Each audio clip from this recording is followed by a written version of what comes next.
Hello mga kailongga, mayong aga sa aton tanan. So for today's video nga po mga kailongga, tara po magluto po tayo ng atin pong pananghalian. Dahil nga po hindi na po tayo nakakain nitong gabi, syempre magluluto na po tayo ulit. Medyo matagal-tagal na ring panahon na hindi po tayo nakakain ulit nito. Lalo na nga po itong banisil na atin pong isasahog. Syempre mga kailongga, luto po ito ng mga Ilonggo. Kahit nga po hindi Ilonggo ay kumakain din po nito. Agaraya, amuning siling mga kailongga na mauubos na naman natin itong kanin. Masarap po talaga ilamon mga kailongga, lalong-lalo na po kung namimiss mo yung pagkain na ito.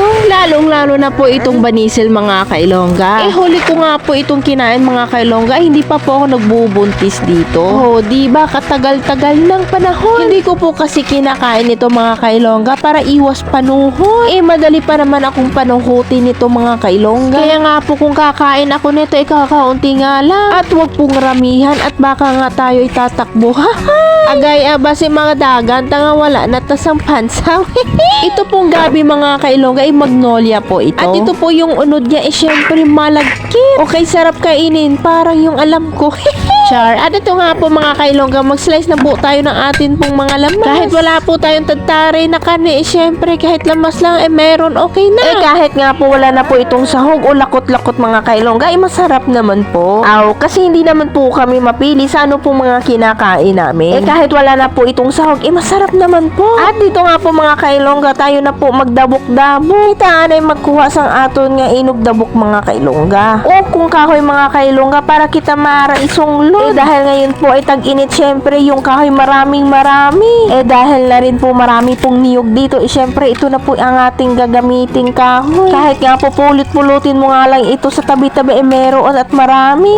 Diba mga kailongga, walang gastos. At dito nga po mga kailongga, pigain na po natin itong atin pong gata. Masarap po talaga ang gabi kapag meron pong gata. Syempre po, malinamnam. Yung alam mo na malinamnam. Char.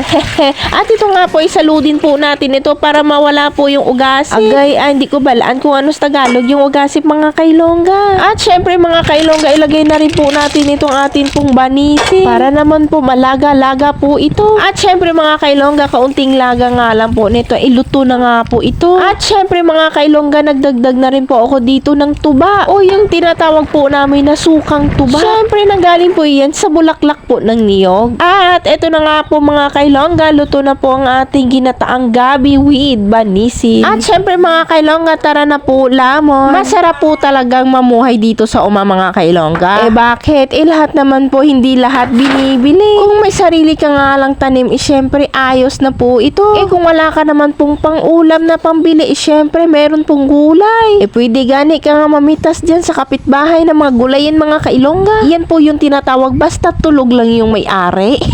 Ay opo, at baka ka nga malasin, baka mapabarangay ka pa. At syempre hanggang dito na nga lang po muna ang ating video mga kailongga. Salamat sa inyong panonood. God bless us.